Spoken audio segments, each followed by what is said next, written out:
আমরা অনেক রকমের আচার খেয়েছি আমের। একবার এইরকমভাবে বানিয়ে খেয়ে দেখুন, আশা করি আপনাদের ভালো লাগবে। নমস্কার, মনি কিচেনে সকলকে স্বাগত জানাই। প্রথমে আমগুলো নিয়ে গোল গোল করে কেটে নিয়েছি। তার মধ্যে নুন আর হলুদ দিয়ে মাখিয়ে নিলাম।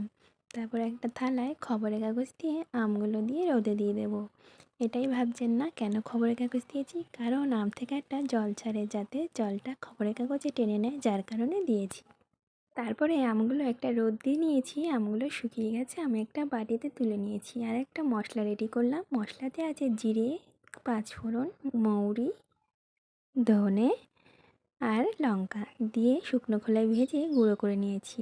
আর দুকোয়া রসুন একটু তেলে দিয়ে ভাজা করে তেল সমেত তুলে সেই মশলাটায় ভালো করে মাখিয়ে আমের গায়ে ভালো করে মাখিয়ে আরেকটু রোদ দিয়ে নিয়েছি।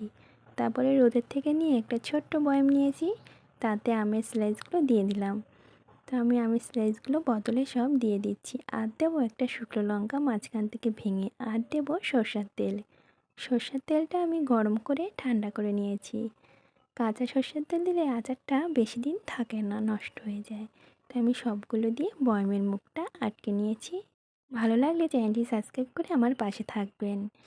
ভালো থাকবেন সবাই, সুস্থ থাকবেন। ভিডিওটি দেখার জন্য অনেক ধন্যবাদ। আসছি নতুন ভিডিও।